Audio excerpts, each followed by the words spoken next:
you can hear me. Hello, Internet. How you doing? This is Ramsey Dewey, coming to you live from Shanghai, China. And as advertised, I've got a hat on for this one. So let's see if anybody's watching. Oh man, I'm getting an ad on my own live stream here, so I can't see the comments yet. Let's skip this. All right, we got a couple of folks in attendance here today. Let me know if there are any issues with the audio. Can you hear me? Am I coming in clear? Thank you for the compliment, my friend. We got Tommy in Germany. Madhav says I'm coming in clear, so good. Clear as a cowboy. Great. Man, you know what the world needs? The world needs more cowboys. Planning on making a video all about that. So, if you have questions, here we go. Welcome to Q&A with the Coach live. So please let me know what your questions are, and yeah, we'll get into it. Let me adjust. I think that's all the adjustments we need. British Columbia, Canada. Spent some time there back in 1986. Nice place. I've got some relatives over there in Vancouver, BC.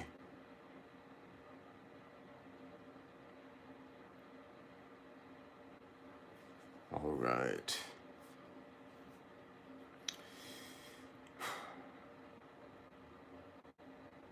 Do I think boxing would work great along with Capoeira? Man, the more you know about martial arts, the better. I love Capoeira, I love boxing, and I love mixing martial arts. It's my job. Is the optimal fighting height between 5'10" and 6'2"? I don't know if there is an optimal fighting height or an optimal fighting size. I've been asked a lot of questions about this. I don't know, man. What I do know is that there are some exceptional fighters who have done the best with what they have been given. Don't be fooled, it's just the same old Ramsey. He's just wearing a hat this time. True, it's the same old me, guys. It's the same old me. Dakota's been mixing boxing and Taekwondo. That's a good combination. A lot of people tend to poo-poo on Taekwondo because basically when you're missing the boxing aspect of kickboxing, then yeah, it's really just half the game. But mix the boxing into your Taekwondo and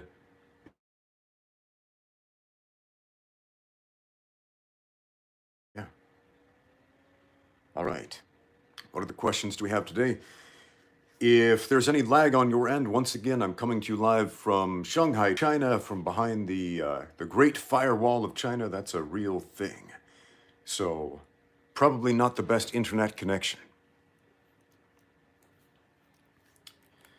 All right. Again, if you have any questions, please leave them in the comments. Let me know. Otherwise, I'll talk about whatever. What do you guys want to talk about today?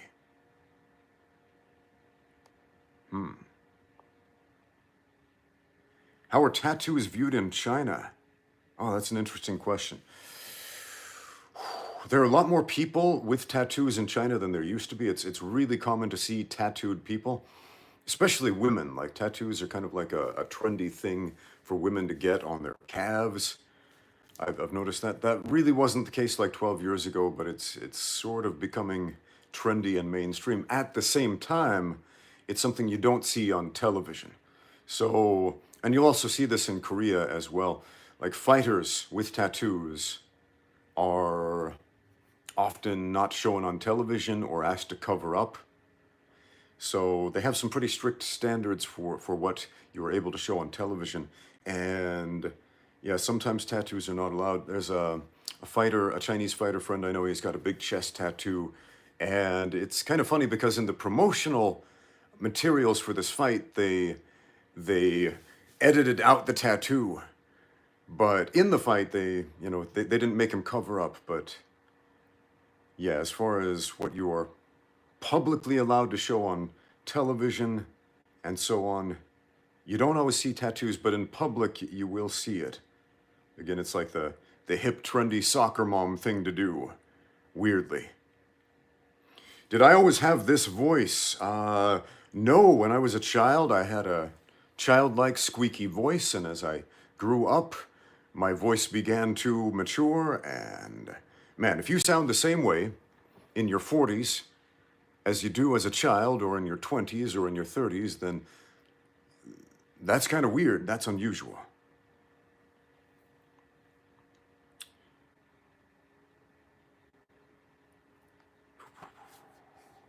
What is my martial arts background? Okay, if you're new to the channel, my martial arts background. Well, I'm a mixed martial arts coach. That's what I do for a living. I train fighters to win fights, specifically in the sport of mixed martial arts. That's cage fighting, if you're not familiar. I also train kickboxers and boxers and grapplers, primarily. Jordan Peterson has a squeaky voice in his 40s. Yeah, but I bet he didn't talk that way when he was a kid. Probably had a gruff voice as a child. No, but my background in martial arts, how did I get from where I am right now, from that point where I was the squeaky voiced child who didn't know anything about martial arts? Well, I got out there and I trained. So, what else do we have here? All right, the questions are finally coming in. Have I seen the viral video of Orlando Sanchez? I don't know who that is. No, I have not.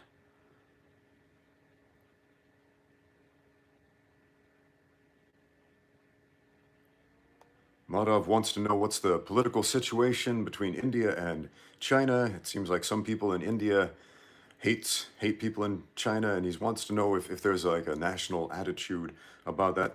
Dude, there is racism and nationalism and jingoism all over the world. If I went out there on the streets of Shanghai and did a poll, what do you think about the people of India? You would probably run into some jerks who are like, I don't like them. And you'd probably run into a lot of people who were like, meh, I don't care. And you'd probably run into all kinds of people. So, as far as if there are pervasive national attitudes, probably. I mean, there always are. But people are people across the world. That's something that traveling and living across the world has taught me. How did I end up in China, says Roman. I got in a plane and I flew out here. And yeah, my first few years in China, I worked at a university. I taught university courses over at Shanghai Shifan Dashui. And that's Shanghai Normal University. And while I was doing that, I opened up the first MMA gym in Shanghai, the second publicly available MMA gym in China. And yeah, decided to stay in China. Do I plan on staying for a while? Well, I've been here for 12 years. And I enjoy living here, so I'm going to stay as long as that is the case. Question about Chinese food. Is Chinese food good? Man, there is a huge variety of Chinese food. It's one of the most dynamic things about this country is the range of culinary experiences that you can have across the country. It's kind of funny, like if you go to America, you go to a Chinese restaurant, you kind of know what to expect. Fried rice and dumplings, and that's not really representative of the entire range of cuisine that you'll find in China.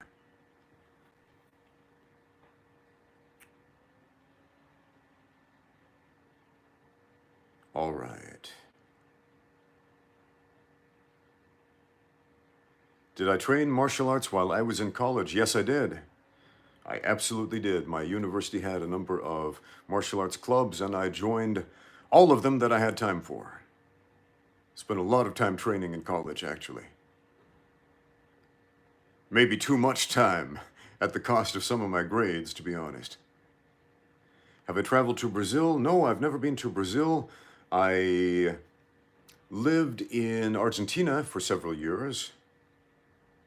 And the closest I've been to Brazil, probably flying over it, but yeah. Closest I've been to Brazil, Buenos Aires. Not really the same thing. We have a lot of questions about the last UFC. Guys, I didn't see it. I must confess, I didn't see the last UFC. I have no idea what happened. I didn't even watch the highlights. That might sound like a shock. What? An MMA coach doesn't watch every MMA event ever? Sorry, guys. Sorry to disappoint you.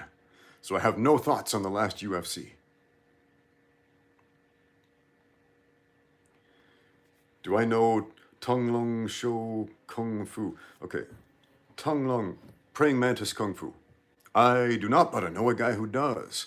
My friend Anthony, he's been on my podcast before. He also played the referee in the Ip Man movie. He is an expert in Praying Mantis Kung Fu. So we discussed that quite a bit in that podcast, so go check it out.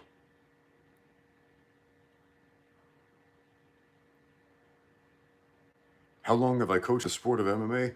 I've coached the sport of MMA for about 14 years now.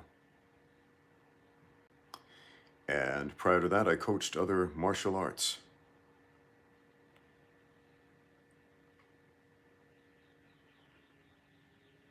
Why do I work out of so many gyms? By so many, you mean two. I coach out of two different gyms in Shanghai, the Extreme Fight Club, and also Animal MMA.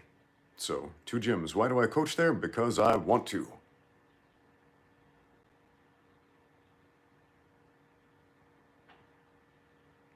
Do I know Candace? No, I don't think I know anybody named Candace, to be honest.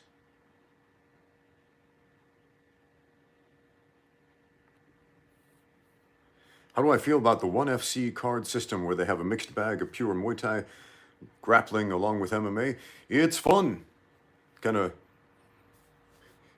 breaks up the monotony a little bit. Kunlun Fight does something similar. They do mostly kickboxing events, but once in a while they'll throw an MMA fight in there as well. And that's fun. It breaks up the monotony, especially if you're the fight commentator. So if you don't know, I've worked as a fight commentator, live ringside commentary for Kunlun Fight. It's the biggest kickboxing show in China, one of the bigger ones in the world. And there are only so many ways to say he punched him, he kicked him, he threw a punch, he threw a kick. There's a combination. He hit him. He's got him up against. There's only so many things to say. So you got to take some creative liberties in what you're going to talk about, and it can be quite exhausting. But when they throw an MMA fight in between the kickboxing matches, I'm like, all right, now I can kind of cut loose here. And that's always fun for me. So I enjoy fight shows that offer different styles and different rules of fights on the same card. It's kind of fun. The highest percentage takedown for MMA, probably the double leg takedown. I would have to check the UFC stats for that. The UFC website is interesting because they do keep track of all of these stats. So you can look up what the highest percentage submission is. It's the rear naked choke still.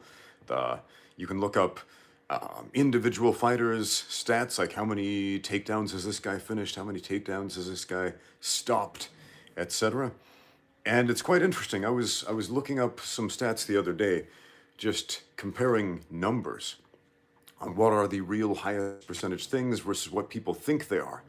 And I read this fascinating study about what people think are the highest percentage submissions based on what they do in jiu-jitsu class. And then you look at which submissions actually land the most in competition, and they're way different things. And there are a lot of reasons for that. It's not always the same guys in jiu-jitsu class who are the ones competing. That's one thing. And also when you're competing, it's a very different thing than a friendly roll with your buddies. And so we're going to have radically different results. So it's always very important to check yourself. Who you are up here versus who you are in real life are often two very divergent processes.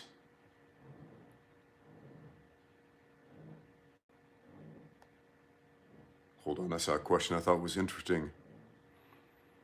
Atomica says, "Hi Ramsey, I'm surprised by the increase in striking in pro MMA versus pro MMA back in the 2010s. What has happened to shift towards striking and away from grappling?" That's a great question. And here's the answer. So, back in the early days of the UFC, everybody saw Royce Gracie, a pure grappler, go out there and twist people into knots who didn't really know how to grapple and tap them out. And everybody thought, well, we need to learn Brazilian Jiu-Jitsu. We need to learn how to grapple. And then for a while, wrestlers dominated the sport and even squished the BJJ guys. And people thought, well, we need to learn how to wrestle. And then something magical happened. People started to cross-train in striking and grappling and creating this beautiful fusion, which is now known as mixed martial arts. And when everybody is a black belt in BJJ, in the octagon, and everybody's an expert collegiate level wrestler, and everybody's an expert grappler, what is going to determine who wins those fights? Think about that for a minute. Everybody knows the same things about grappling. Everybody knows how to cancel each other out in grappling. Who's the guy who wins? The guy who knows something and knows it better than the other guys. And what is that? Striking. Striking, quite simple. All fights start on the feet. All of them. And the rules, specifically the time limit and the round system, which was implemented by the New Jersey State Athletic Control Board, a boxing commission, mind you, favors strikers in a big way. And as soon as strikers figured this out, as soon as mixed martial artists with an emphasis on striking figured this out, that's where we saw that change from the 2010s to now. So, in order to be competitive at the highest level, you need to be very high level in grappling. You can't not be that, because if you're not, you will get caught with the fundamentals. You will get choked out. You'll get taken down. You'll get grounded and pounded. But once you understand that, you understand how to negate grappling. Anti-grappling is just grappling. So, then what happens? It's really the inverse of what happened with UFC 1. In UFC 1, you had a bunch of predominantly strikers who didn't know how to grapple, and so the guy who knew a little bit about grappling, or a lot about grappling in that case, was able to submit them. Now we have well-rounded fighters going at it, and what happens when well-rounded fighters fight each other? They cancel each other out, and so they kind of turn into kickboxing matches with little gloves, with occasional shots and clinching and a little bit of groundwork and a lot of getting up. There are also incentives. There are financial incentives and other incentives in the UFC for fighters to finish fights via knockouts, to not be boring. And casual MMA fans do not particularly enjoy seeing guys hugging it out on the ground. They don't particularly enjoy seeing things they don't understand. And if you don't understand jiu-jitsu, if you haven't trained in jiu-jitsu, it's not going to be very compelling to see a jiu-jitsu match with a strike here and there. When did I lose sight in my eye? My last professional fight, it was back in 2011. I fought a Chinese fighter named Wang Guan. He punched a hole in my head. I've got a depressed skull fracture right here.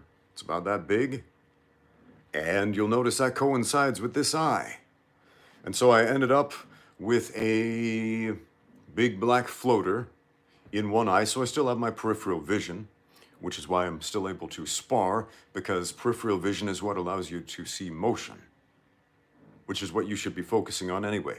Motion rather than details. The front of your vision, that's the details, and that's the part that's obscured. The motion, that's the part that is clearly, I was about to say in focus, but it's not in focus. Peripherals are, by definition, not in focus. My favorite takedown in the clinch, probably the double leg takedown. Did you know you can do double legs from inside the clinch? You absolutely can. And that's my favorite position to set it up from over-unders. And there are several ways to do it. I first saw that from Randy Couture, and that blew my mind because I always thought, I'd always seen people shoot for a double leg from outside the pocket, and often get sprawled on and kneed in the face and otherwise damaged on the way in. And when I saw Randy Couture teaching double leg takedowns from inside an over-under clinch, light bulb moment. Whoa, you do not have to put yourself at that unnecessary risk. And I already love clinch fighting because of my Muay Thai background, so it's a no-brainer. Start setting up your double legs from inside the clinch. I do have some videos on my channel about that, so go check them out. A couple of them fairly recent.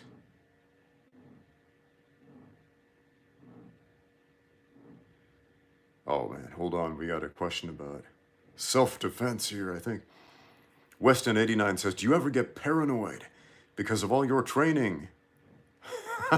No, but let's read the rest of the question. Like, are you always aware and on edge in social situations because you know what can go wrong? If so, how do you deal with it? No, I don't walk around paranoid like, everything can go wrong. Look, I've accepted the fact that I am going to die.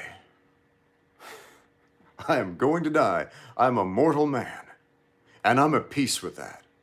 And if and when that happens, you know what? I'm going to be okay with that. And there are a lot of folks out there who train for the streets. I don't do that. I'm not a self-defense instructor. I'm not walking around thinking people are going to jump out of the shadows and attack me. I mean, statistically speaking, that's not going to happen to you. How are you going to die, folks? How are you going to die? Statistically speaking, it's heart disease. Statistically speaking, something's going to go wrong with your heart. It's going to stop beating, maybe after some violent palpitations. And that's it. That's how most people on this planet die. The second leading cause, stroke. Something goes wrong with your brain, a blood clot maybe. And your brain stops working and your heart stops ticking. That's how most humans on this planet die. After that, what happens? Then we've got some other diseases. I think, man, I'm trying to remember the top causes of death, but bad guys jumping out of the shadows and starting a martial arts brawl with you is pretty much at the bottom of the list of ways to die. You're more likely to be mauled to death by a dog. Significantly more likely to be mauled to death by a dog. So, I notice a lot of people, when they find out that I'm a coach of mixed martial arts, sometimes people get kind of weird around me. I remember I went to this Thanksgiving dinner once. I got invited to a friend's house for a Thanksgiving dinner, and there was this dude from New Zealand, and he was one of the most obnoxious humans I ever met. He was this big fat dude, and he just wanted to poke and poke and poke and provoke me. Oh, sweet, we got a super chat from Nomad Archer. Thank you very much. I didn't even ask a question, just a nice donation. Appreciate that, my friend. Anyway, this guy's poking and poking and poking, and he's trying to provoke me and get me mad, and he's like asking all these provocative questions, and I'm like, dude, chill out, I'm just here to eat dinner. And yeah, man. How important is a coach's fight record when considering them to teach you? Here's a better question for you. How important is the fight record of the fighters that coach is coaching? That's a much better metric to go by. Somebody asked me a while back, Ramsey, how do you deal with losses from your fighters that you've coached? And I had to think about that for a minute because most of the fighters that I've coached have won their fights and very few have ever lost. And so I thought about 5 different examples throughout the last 14 years of coaching where my fighters have actually lost a fight.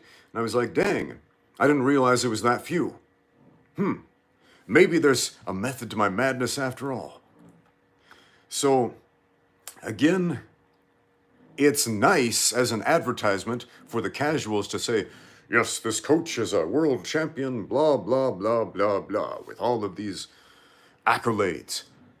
But if you want to know what that coach can do for you, look at the records of the fighters he has trained. Because what do you want that coach to do for you? Do you want bragging rights? Do you want to just brag for your friends? I train with a world champion, so I'm awesome. So I feel good about myself. Or do you want to get out there and win some fights yourself? Which one of those will give you the optimal chance of winning? We have a super chat from Punished Egg McMuffin. I love that screen name. What do you think of Nogi Judo versus Sport Judo? Man, I wish Nogi Judo was a sport. I'm tempted to say it kind of is in the form of Greco-Roman wrestling, but they're importantly different enough that they still would be different sports. But I think that would be fun. I think that would be fun to see a no-gi judo league. But no-gi judo versus sport judo. I enjoy doing judo without the gi. I love it. There are a lot of limits in what you can do with a much smaller number of grips. But when you have to refine it down to something so small and narrow as, underhooks, whizzers, side headlock. By the way, here's a little tip. You're going for a side headlock for a no-gi judo throw, dig your arm into the far side armpit, and that's going to give you a considerable amount of control that you wouldn't have otherwise had on that side headlock. A lot of times side headlock throws can go sideways and backfire on you. All right, we got a couple other super chats here. Man, appreciate it. James says, how much money do we have to throw at you to become an MMA VTuber? I don't know what a VTuber is, but explain what that is, make me an offer, and we will discuss. Hunwoo 501 says, do you see Bok wrestlers succeeding in MMA? I'm not familiar with Bok wrestling, but it sounds like a folk style of wrestling of some country. Is that a Southeast Asian style of wrestling? Is that related to like Boca Tor? I'm not sure, but I have seen a number of folk style wrestlers from various different cultures who have gone on to, Mongolian wrestling. Yeah, okay, Bok wrestling, that's Mongolian wrestling. I am familiar with Mongolian wrestling. I have trained with some dudes who have trained in Mongolian wrestling. If you're not familiar with the rule set of Mongolian wrestling, it's very, very similar to the rule set of sumo and a number of other folk wrestling styles across the world, where the objective is to throw the other guy onto the ground and get a part of his body besides the soles of his feet to touch the floor. So one of the main differences, there are a couple of different styles. There's a style where they wear a leather harness and you can hold on to that, and there's a style where they wear kind of like these brief length shorts with little jacket sort of thing, and you can hold on to that. So you have some additional grips that you don't have in sumo. But yeah, I know some Mongolian wrestlers who have transitioned in MMA, and they've done pretty well.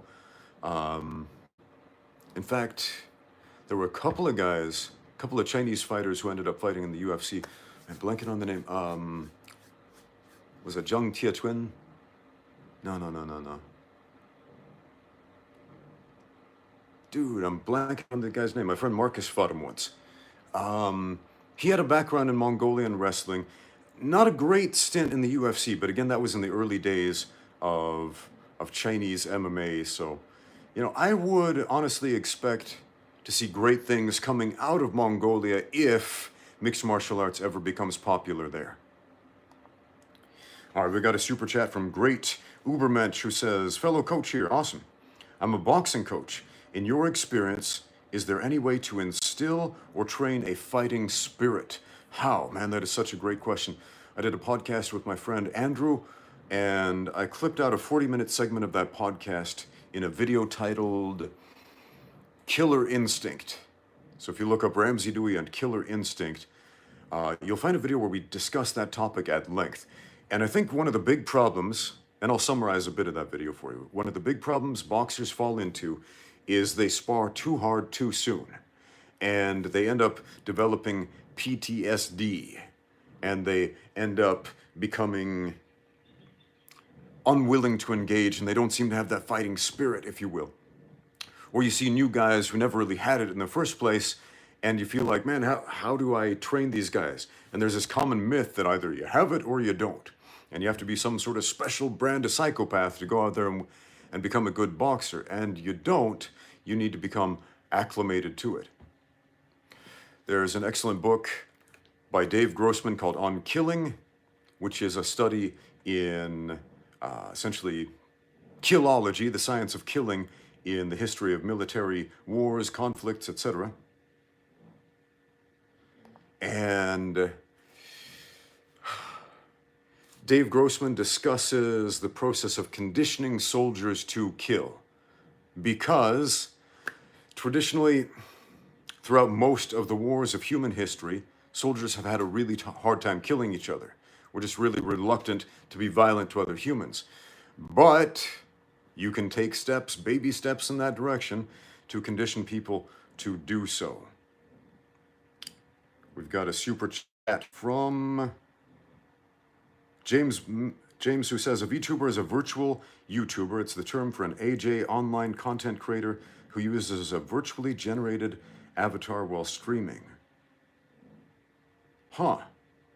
I don't really understand what that means. A VTuber is a virtual YouTuber. It's the term for an AJ online content creator who uses a virtually generated avatar while streaming. So is that like those guys who, instead of like showing their face on YouTube, they'll have like a cartoon character talking for them, something like that?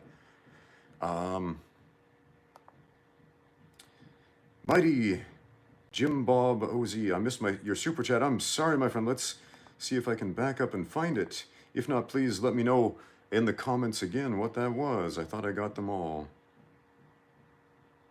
Back up here. Ah, the great Jim Bob. There's your super chat. Should I take up BJJ, given that I am slowly losing the use of my fingers? Oh man, that's such a great question. All right, I am a musician myself, and I don't have the worst case of jiu-jitsu knuckles out there, but as a guitarist, grappling, especially in the gi, has done a number on my fingers. And so I understand your concern, especially if you work with your fingers, if you are a musician. Like, I can't play guitar to the level that I did a decade or 20 years ago. I can't. My fingers don't move that well anymore. And it is specifically because of Brazilian jiu-jitsu. So as far as martial arts goes, you have to choose your sacrifice. You have to choose your sacrifice.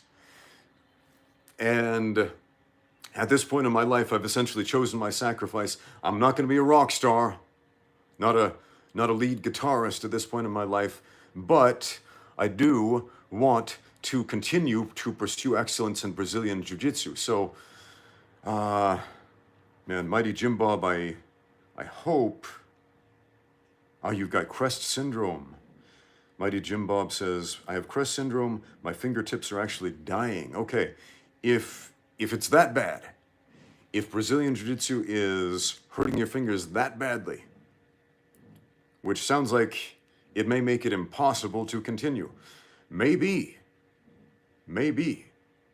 At the same time, there are certain technologies being developed. Like, I remember a while back, I've never tried them, but there were some grapplers trying to market these gloves that emulated taping up the fingers that you could put on while grappling to help protect your hands. So maybe look into a technology like that. I don't remember what it was called. If anybody knows, please let me know in the comments yet. Oh, Mighty Jim Bob hasn't even started yet. You're wondering if you should start. Okay. Well, maybe go and try out a trial class. Try out a trial class. And that'll tell you right away whether or not gripping gi is going to give you a problem. You know, a lot of guys have grappled their whole life and have no problems whatsoever. Same thing with cauliflower ear. Like, I only have this tiny little bud of cauliflower ear right there and nothing else, and I've been grappling for 15 years. And people are always like, where's your cauliflower ear, man?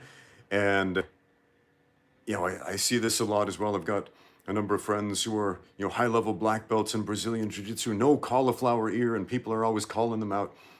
So, some guys get it, some guys don't. Go try it out. See how it works for you. Okay. Oh my.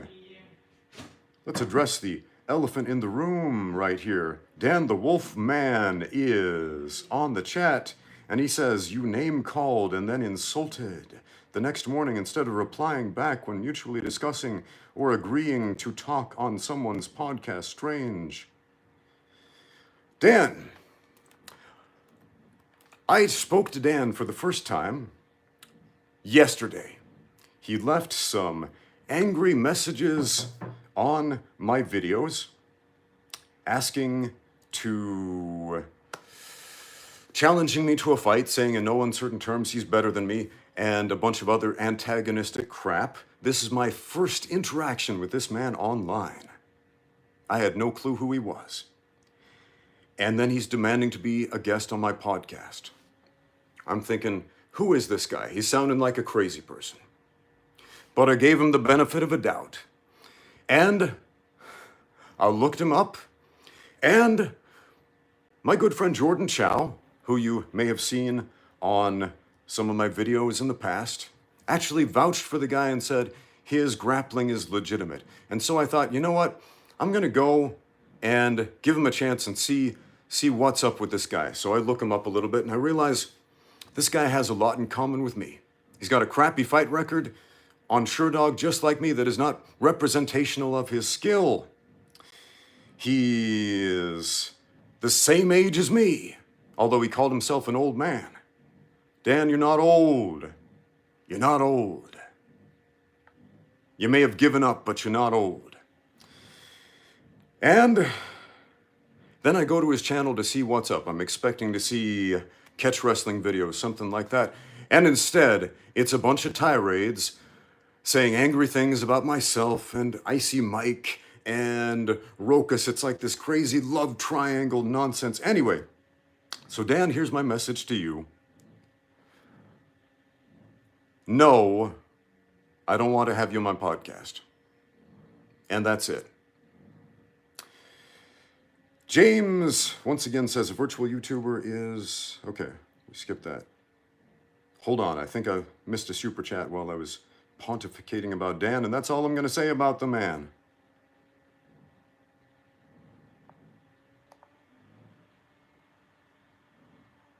Quite the daytime drama. Yeah, not a big fan of drama. Adrian sends in a super chat. As a non-fighter, I always wonder, what really stops people from eye-poking? Is it just honor? Such an unfair tactic that's not punished appropriately. Okay. I assume you're talking about professional combat sports, MMA specifically, where you have the open fingers, right? And when there's an eye poke, what happens? All right. The referee intervenes. There's a 5-minute break. And it's so easy to make... Do you know the concept of a professional foul? You should, because if you're not familiar with it, it will happen to you. You will get fouled. You will get hurt. So eye pokes happen all the time. And if guys are throwing a flurry of punches or holding out a long frame or something like that, and an accidental finger goes into the eye, and then the fighter who did it throws up his hands and is like, whoa, I'm so sorry, I didn't mean to, it was an accident. What's the referee going to do? Now, I've worked as a professional referee. I know some of the best referees in the business on this side of the world, and you can't do much about it besides issue a warning unless it is clearly a flagrant foul. If it looks like an accident, and many of them do, and some fighters are very good at making eye pokes look like accidents, and even groin kicks look like accidents, etc., pick a foul. There's a way to make it look like an accident, and you're going to get a warning from the referee. So this happens a lot. A lot of fighters will accidentally foul the other guy in order to get that break. If they're tired and you start throwing a punch with your thumb out like this, and you're really good at pinpointing the eye with the thumb, Yeah, you can get away with that. So what's to stop people from getting away with unfair tactics that are not punished appropriately? Really nothing. Really nothing. That's why rule number one of all fighting is protect yourself at all times. Because you get in a cage fight, a professional cage fight where there's money on the line, you will be fouled. The other guy will go beyond the rule set to try to foul you. You will get headbutted. You will get kicked in the groin, etc., etc. That being said, please do not ever, ever try to base your game plan around the idea that the referee is stupid. Referees are not stupid people. They're watching you like a hawk. I have seen nincompoops on the internet try to tell you, oh, just try to do this illegal tactic because the referee might not notice it. Referees aren't stupid. And if you are performing in the cage as if they were, they might just take that personally. Man, I remember I was refereeing a fight and the dude's corner man screams out, "Are you blind, referee?" And in a great twist of irony, I actually do have a blind spot in one eye. Doesn't it hinder me from my work as a referee, though? That did not go over well. That did not go over well. That did not work in the favor of that fighter. You do not want to taunt the referee.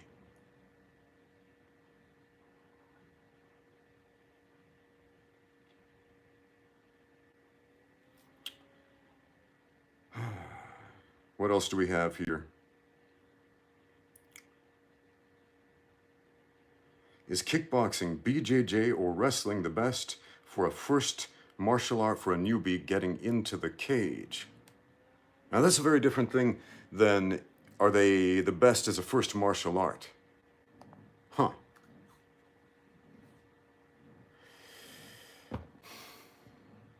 Let me think about that for a minute and I'll get back to you.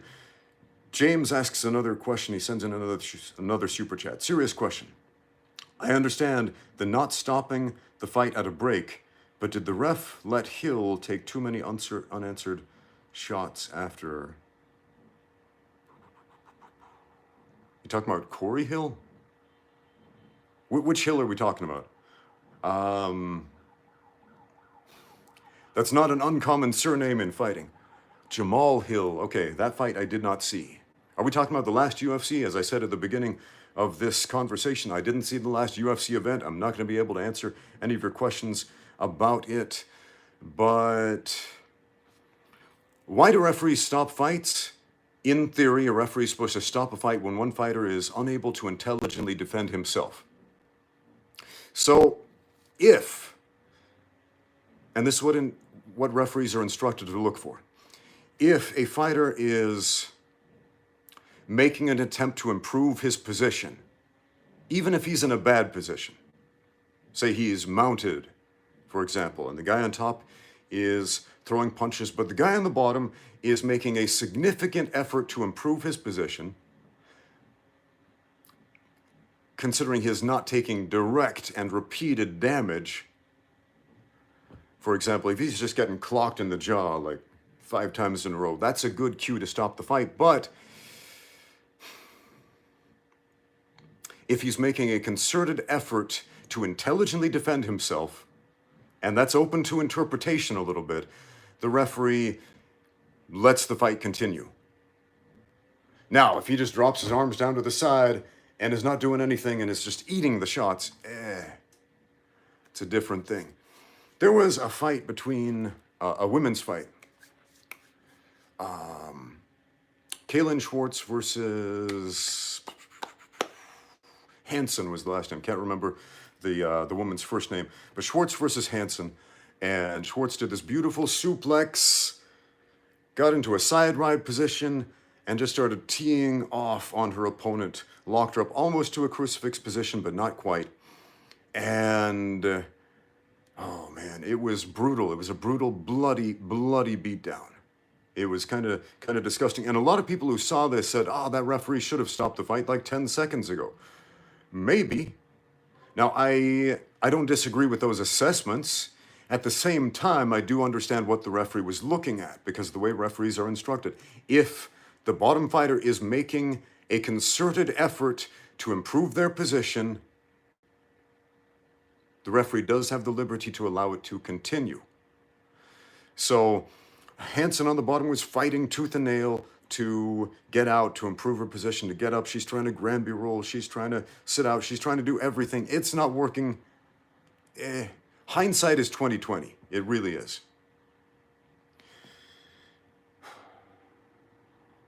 All right, what else do we have? And damn, the Wolfman is still here, asking me if I checked my Facebook messages. Guys, a lot of people try to get a hold of me. I'm answering this one because a lot of people try to get a hold of me outside YouTube. I don't really look at Facebook. I go to Facebook once in a while for the specific reason of talking to my mom because she uses Facebook. But Facebook, I repost things from other social media such as YouTube, because I know some people do like to use Facebook and follow me there, so I'll repost things from YouTube and from Instagram on Facebook, but I don't check messages there. I don't often check messages on Instagram either. If you want to communicate with me, leave comments in my YouTube videos because I always read the comments.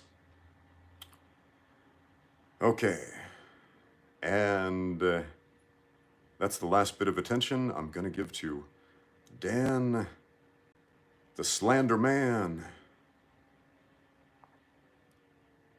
Let's see here. Oh, sweet. There's a put user on timeout option. There. Now on to the real questions. All right. Man, we got so many real questions. Any tips for improving muscle recovery for MMA training, particularly for lower body fatigue?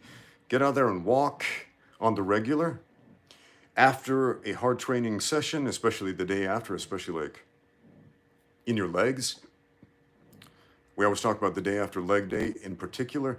The temptation to not move is tremendous, but just getting up and walking around in various intervals throughout the day is super important. So do that. What else? If you can afford it, getting one of those percussive massage guns is a great idea.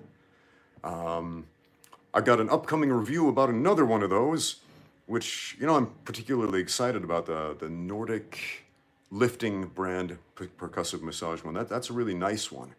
So I've got some nice things to say about that one in an upcoming video. Massage, if you can afford that as well, or you know someone who is kind enough to offer you that service. But basically, you need to keep blood circulating. And you're going to do that by moving the muscles. So you need to periodize your training in a way that you continue to move, but with different degrees of intensity. And if you periodize your training intelligently, you can train every single day. And you don't have to, in fact, it's better in many ways not to stop. I mean, think about it. What happens? Let's say you go to the gym, you do a really heavy squat and deadlift sort of workout, and then the next day you just lie in a bed all day and you do nothing. And the day after leg day, how are you going to feel? You're going to feel like, I can't move, everything hurts. But what if the day after leg day, you just move around, you walk around, you do some basic, simple, easy movement? You know, you go for a walk, you go for a little jog, you do some jumping jacks, you do some calisthenics, you stretch, you do a yoga class, you sit in a sauna, something like that. Just get your heart rate up, sweat a little bit, move a little bit, get the blood flowing a little bit, and the day after you feel fine. So that's going to help a lot. What does the second J in BJJ mean? I understand the first two letters, but not the rest.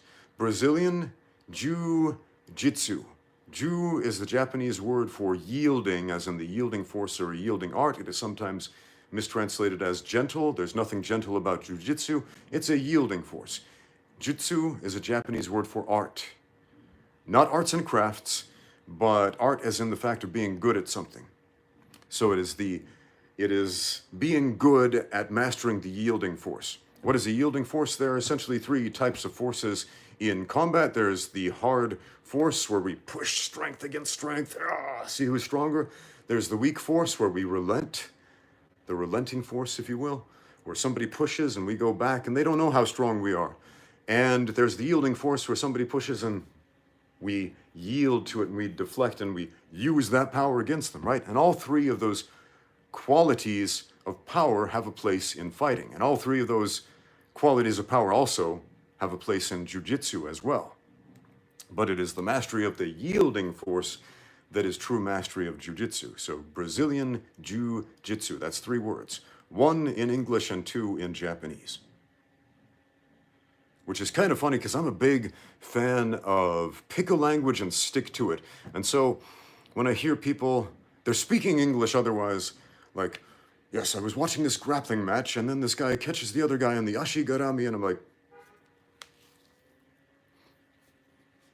can you just say leg lock, man? Can you just say he grabbed his leg?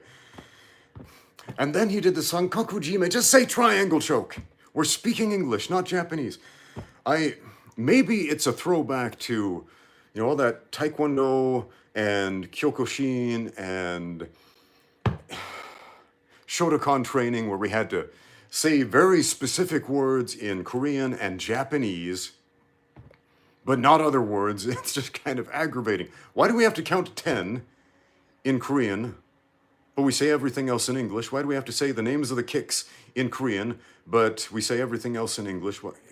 Why do we have to say bow in Korean, but everything else in English? It's nonsense. Anyway, what other questions do we have?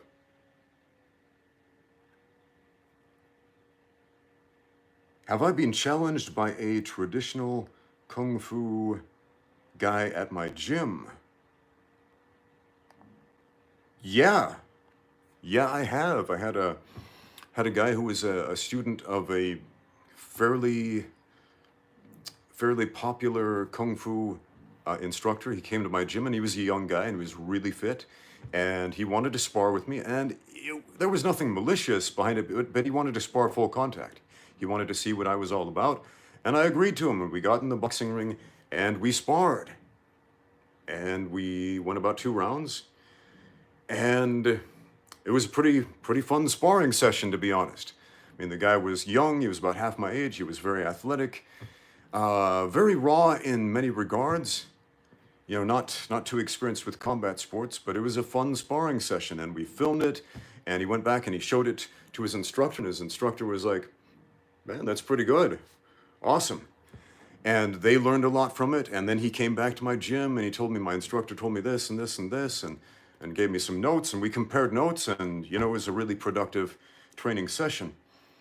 When I opened up my first gym 12 years ago, there was this really big kung fu dude, a fairly young guy. He was like 25, but he trained with some of the traditional masters and he came into the gym wearing his kung fu uniform.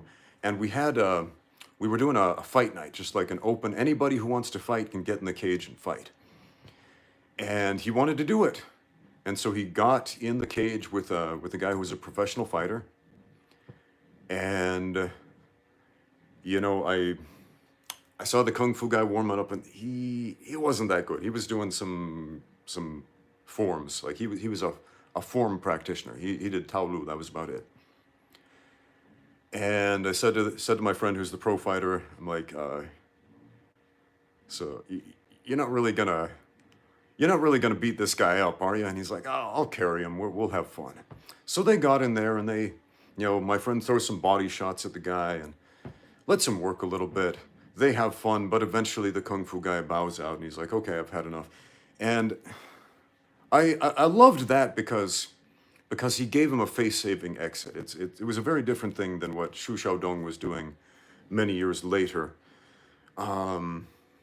Spitting in the face of Chinese culture, and a huge part of Chinese culture, if you don't know, is the idea of allowing people to maintain face. It is showing respect for people by allowing them to maintain face. I'll give you an example. Dan the Wolfman is back. I said I wouldn't talk about him again, but I will. But he's going on and on about feeling disrespected. And I understand that. And Dan, I'm going to tell you something. You're screaming at me online about who knows what. Again, my very first interaction with you was yesterday. And you're screaming at me, accusing me of lying and plagiarizing your videos, which I haven't seen other than yesterday after I talked to you and saw your video just slandering me. And yeah. But Dan, I'm going to give you a face-saving exit here. I'm going to show you some respect. You think I don't understand you, but I may be one of the only people on the internet who actually does, right? We got a lot in common, right? We're the same age. We come from the same kind of background. We both grew up in that era in America where sparring meant fighting in the gym, right? And we sustained injuries, and nobody seems to appreciate what we've done, right? People look us up on SureDog and they're like, oh, you guys have crappy fight records. Boo, boo, next. And you want to tell people, hey, I have more to offer than that. And as I told you, when we chatted last night, the only reason that we are still talking is because my good friend vouched for you. My friend vouched for you. So I'm exercising faith in my friend, not you, because I don't know, you've slandered me. You've slandered me, dude. You've said some things that are just blatantly untrue. You've challenged me to a fight. You've been not a very nice person, to be honest. You've left a very sour impression in my mouth, but for my friend's sake, because he vouched for your skill, that's why we're still having a conversation. So, a face-saving exit. I get it, man. I get it. I understand what it's like. I know exactly what it's like when people don't appreciate who you are. But as I told you yesterday, dude, are you not a coach? Are you not a coach? Because your role as a coach is not be the guy in the limelight. We are in this weird era of celebrity YouTube coaches where people see somebody, oh, he's got 1 million subscribers, so he must be good. No, that means nothing. That means nothing as far as coaching ability. The coach is not the guy in the limelight. Do not make the same mistake that Joshua Fabia made with Diego Sanchez, where he wanted to be the it guy, where he wanted to be the guy putting himself in the limelight. Me, me, me, me, me. Everybody look at me, at the cost of his fighter's reputation, at the cost of his fighter's career. It's not what a good coach does.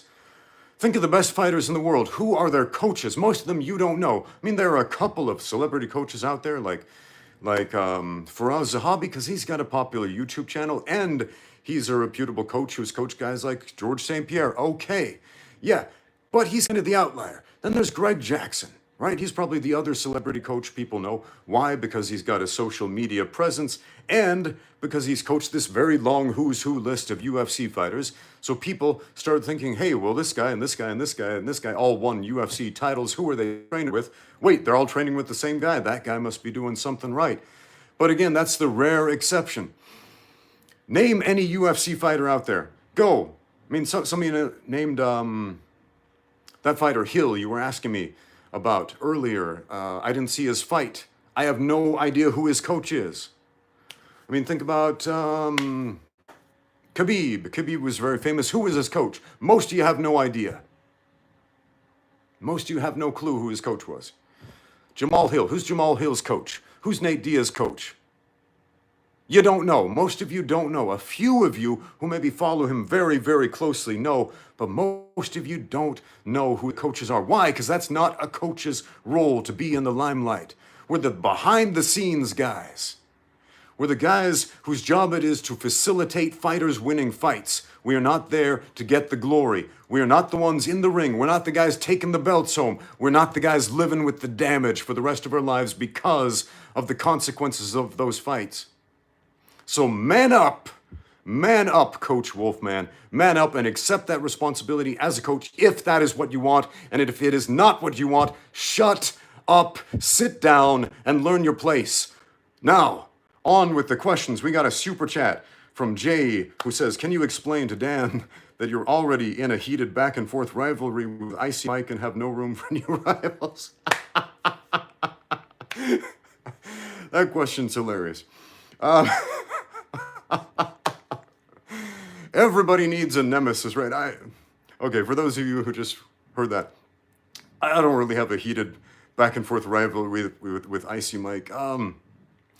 You know, I followed Icy Mike for a bit, and then people kept sending me these links like, oh, did you hear Icy Mike said this thing about you? Icy Mike said that thing about you. And I get this clip where Icy Mike is like, Ramsey's boring. I'm like, really? And then I get another clip, Ramsey's a douche. I'm like, where's this animosity coming from? But at the same time, the thing with Icy Mike, the thing is, the thing that Icy Mike says all the time,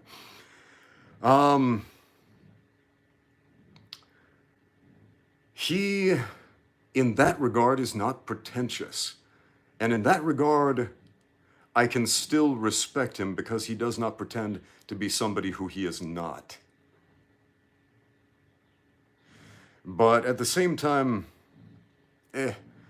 not a big fan of following people who go out of their way to put a dark cloud on my day. So, on with the questions. Grammar Nazi, could you voice pornos? No, sir. Stop watching pornography. It's bad for you. Don't do it, friends. Don't do it.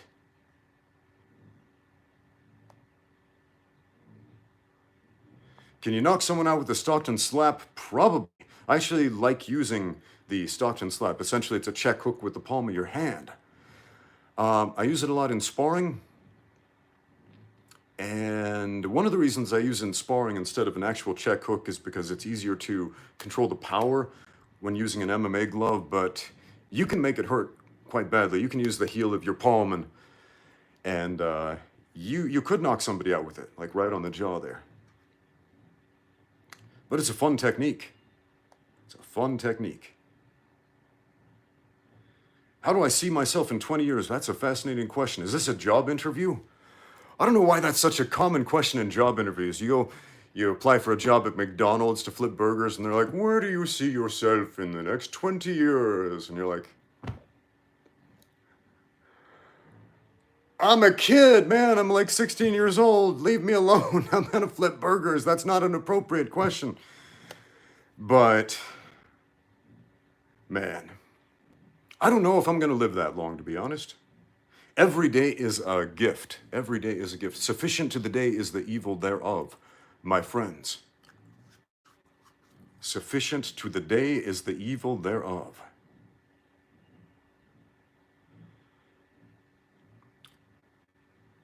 All right, Heretical Dorb said, I heard the story about you and the elderly Tai Chi practitioner. With you being in China, have you come across any other legit Tai Chi practitioners? None that good. I've met some Tai Chi practitioners who understood some really cool concepts about grappling, but none who could spar at the level of Master Wu Dao Shui. Man, that guy was legit as far as a fighter goes.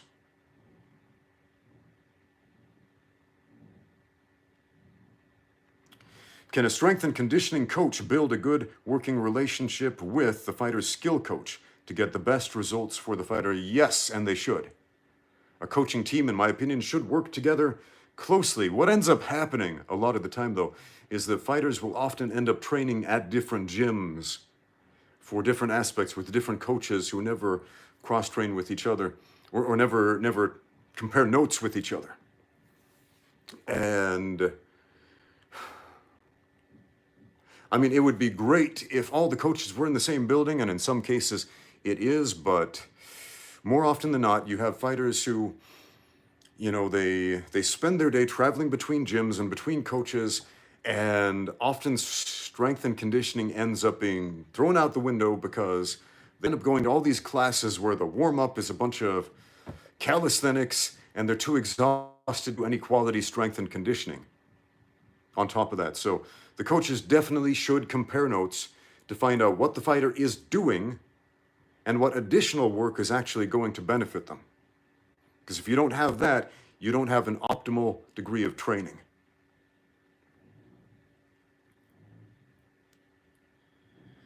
What is my honest opinion about the Paul brothers? Do I think it's bad for boxing that Logan boxed Mayweather?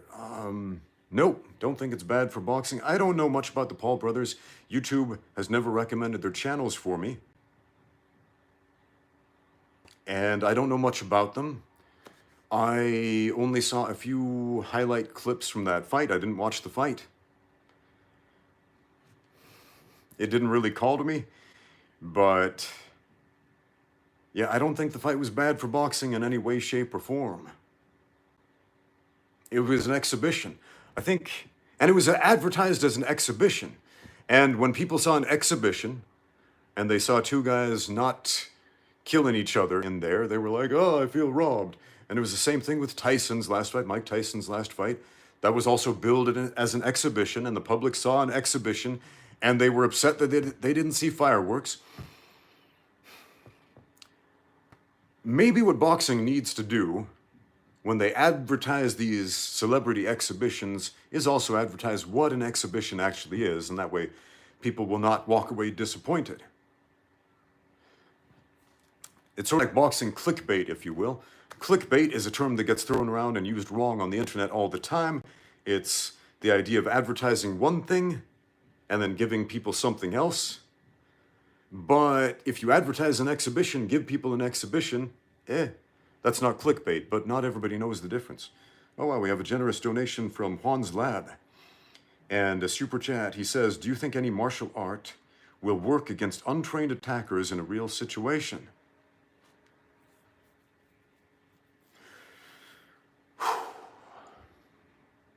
What works in a fight? Work works in a fight.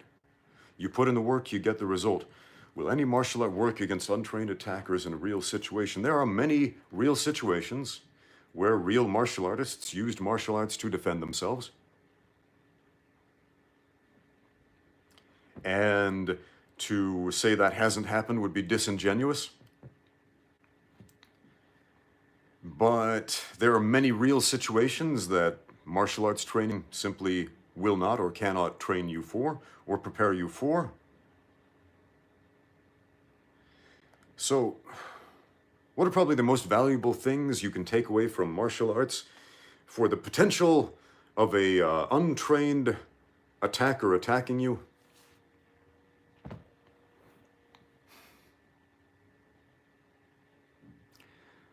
Man.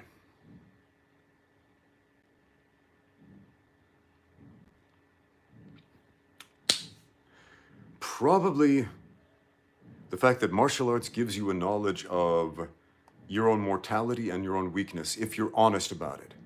If you're really honest about it. If you put yourself in no-win situations. I had a question. I put out a video about arm bars recently, and at the end I put in kind of this funny clip, but it's also a very serious clip, and I'll explain why. Of 5 of my students attacking me at the same time, one on each side, 2 guys arm barring me, 2 guys leg locking me, 1 guy choking me from behind.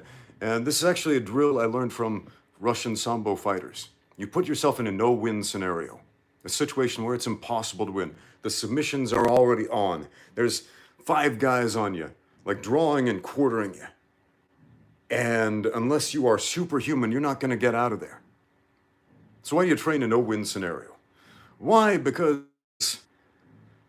I mean, you could say it's to train mental toughness, but you're going to lose every time. It's a reality check to teach you that you are not Superman, that you are mortal, that you can die and you will die. You can be beaten and you will be beaten. Now, there was an interview that Fyodor Emelianenko, he gave at the height of his career, when he was undefeated, when he was the it guy in MMA, and everyone was like, he's a god. And Fedor responded to that by saying, it is inevitable that I will lose. I can only hope that when it happens, not if it happens, but when it happens, it is to a fellow Russian. Unfortunately, he didn't get his wish when he got his first career loss, but the wisdom in what he said right there, it is inevitable that I will lose. Not only was that an expression of humility, it was an expression of reality. That nobody is a rock, nobody is a mountain. You're a man and nothing but. And man, that drill right there, the impossible escape drill that the Russian Sambo fighters do from time to time, that's the mentality that it should instill in you. Another thing Fedor said that I love so much, I can teach you the techniques that I have used to win fights, but I cannot give you my work ethic.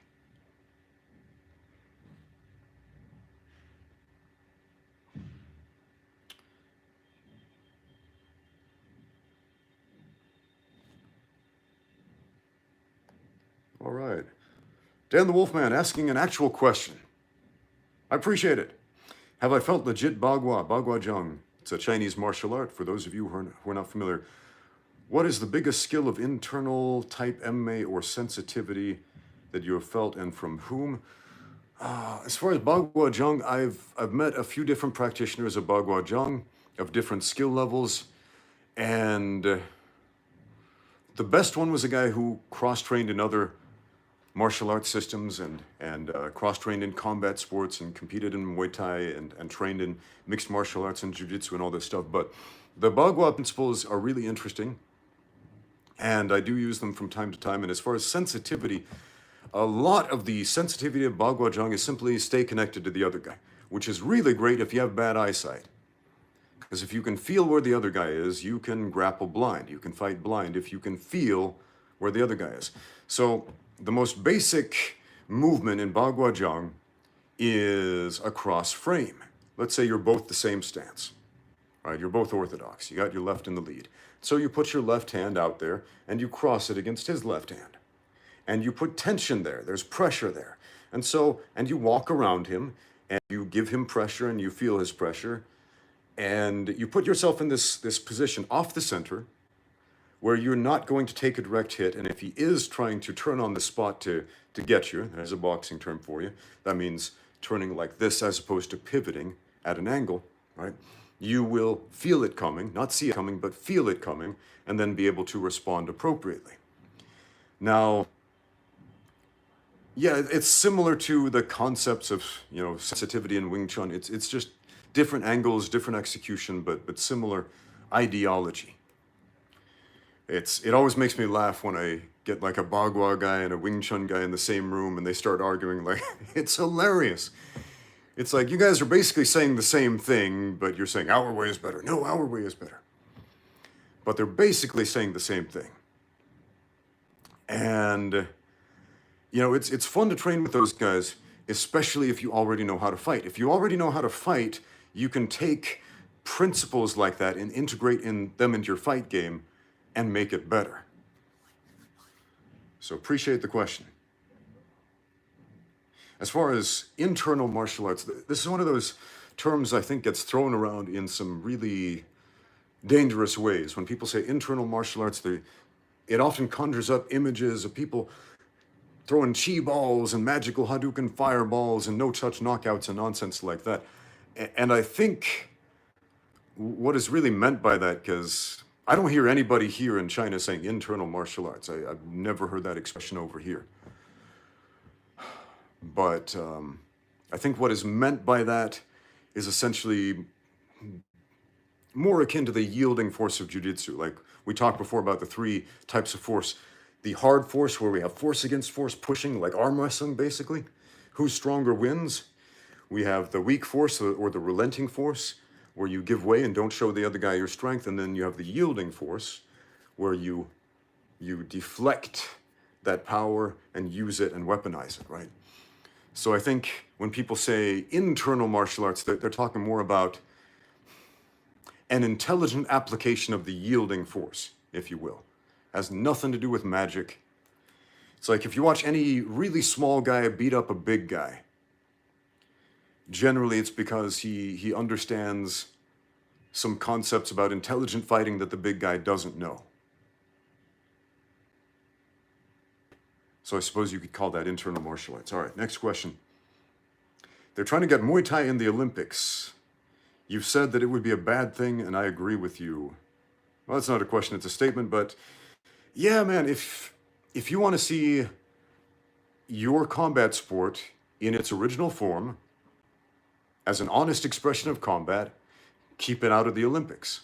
Because when you put it in the Olympics, they start adding rules, extra rules, they start adding extra political nonsense that doesn't need to be there, and they change it into something else.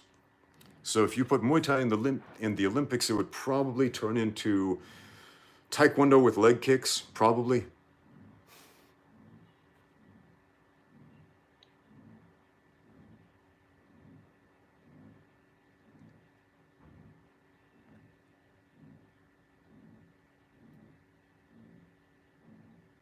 All right, what else do we have here?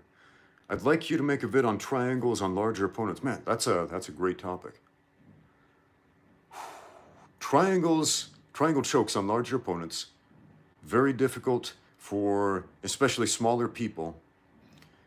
I am planning a triangle choke video with my friend Kyle Rozuski. Eventually, we're gonna get around to filming that. If you don't know Kyle,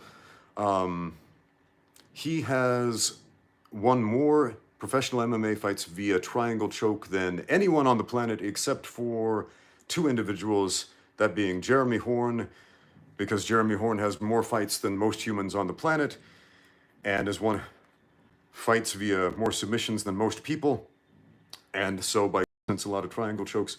And one other guy who has won like every single one of his fights via triangle choke. But Kyle is a triangle expert, and so we're going to get together and give you a great video on triangle chokes. So look forward to that one.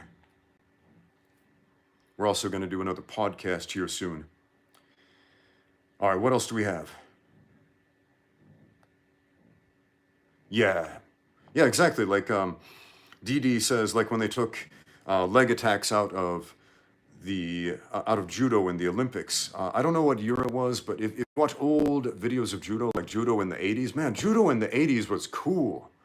It was really cool. And I'm going to give another shout out to Nick and Sai from the Colliery Judo Method. Look at their channel. They practice that old school style of judo where, you know, you could still attack the legs, still double legs, suplexes, fireman's carries, all that fun stuff, where it was a much more honest representation, much more like Kano Jiu-Jitsu, the original Kano Jiu-Jitsu, before they added all those pesky rules, right? But they also teach it and train it in such an important way, focusing on safety. Because a lot of times we think, let's throw all the rules out the window and just go wild and kill each other. No, it's nothing like that. Safety first, guys, safety first. All right, we got a super chat from Deathblade. Man, that's a tough sounding screen name. Did you get my email with a request for an interview? If not, I'll resend. Please resend that email. I'm not sure if I got that one. I do get a lot of emails, and if you have sent me an email in the past and I haven't responded to it yet, then please resend, because I get a lot of them and sometimes they get lost in the spam filter. So please resend that one. I would be interested to see what you want to chat about.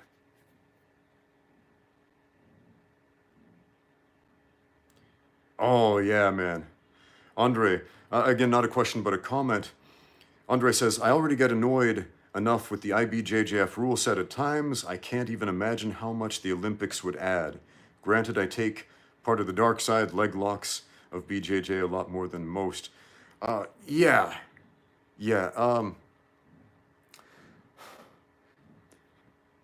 It's kind of a love-hate relationship with the IBJJF. Love because they do a lot to promote the sport of BJJ throughout the world, and hate because their rule book is just so incredibly long. It's like 80 pages of rules, and there are so many ways to get disqualified. Some of them make sense, some of them are a little on the silly side in my opinion. But yeah, if BJJ became an Olympic sport, I don't think we would recognize it as Brazilian Jiu-Jitsu anymore, to be honest.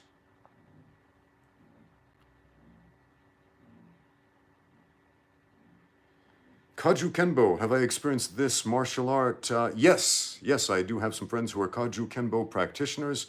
My friend Angelo, he lives in Japan. He comes and visits China from time to time. Hasn't since the pandemic and the borders have closed, but we have done some videos together. You can see some videos. We did a podcast together. We did some sparring videos together. And yeah, those were good times. So, Kaju Kenbo. It's a goofy sounding name, but there are some legit Kaju Kenbo guys out there.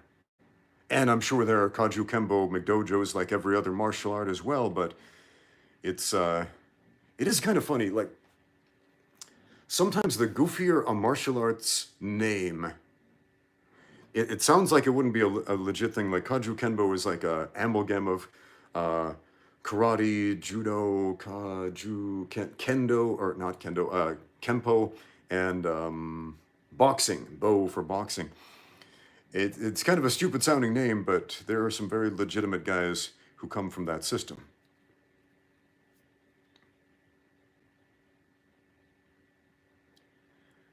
All right.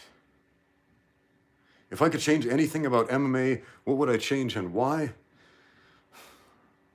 You know, I've said this before, but I would like to see MMA continue in its current form as that particular sport.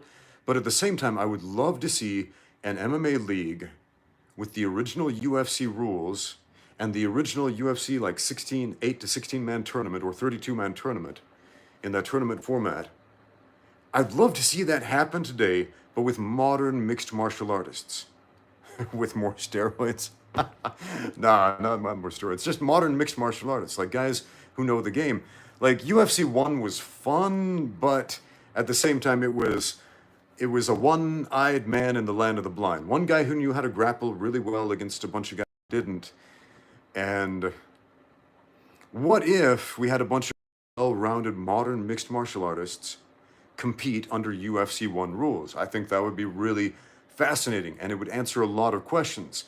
And I think it would allow us to really reevaluate the modern UFC rules, modern unified rules of mixed martial arts, and tell us in no uncertain terms, is the 12-6 elbow rule really necessary, right? Are rounds really that important? How much do these rules affect the outcome of the sport? All right. Guy with a name in Thai says, Ramsey, did I change my voice? I saw your pre-fight interview with Leandro Issa. You sounded totally different. Well, I did that interview immediately after sweating off 30 pounds of water weight. I was completely dehydrated. My throat was completely parched, and it was a struggle to talk. So, of course, I sound completely different. That was also 12 years ago. Voices change over time, my friend. A man in his 40s is going to sound quite a bit different than a 30-year-old. Super chat from Knight Angel X1. How do you explain the art in martial arts to people who only see it as blood sport? Still, also thanks for inspiring me to get out there and train. As I always say, martial arts is not arts and crafts. Art in English has multiple meanings. We have 3 letters that mean like 5 or 6 different things. And a lot of people hear martial arts and they think, well, that means making moves look pretty. And that's not actually true. Martial arts, the term comes from 15th century sword fighting manuals, European sword fighting manuals. It means the skill of fighting, the skill of war. The skill of fighting with a sword specifically was the original context. In the modern context, yes, there is some semantic drift, and people tend to think it means martial arts and crafts, but no, the way I explain it, art, if you look up Google Dictionary, I think it's definition 3, is being good at something. Martial, it's fighting, it's war. Literally, it is being good at fighting. And that's how I explain the art part of martial arts. And for people who don't appreciate that, for people who don't get that, that's okay, that's their prerogative. Not everybody has to appreciate violence.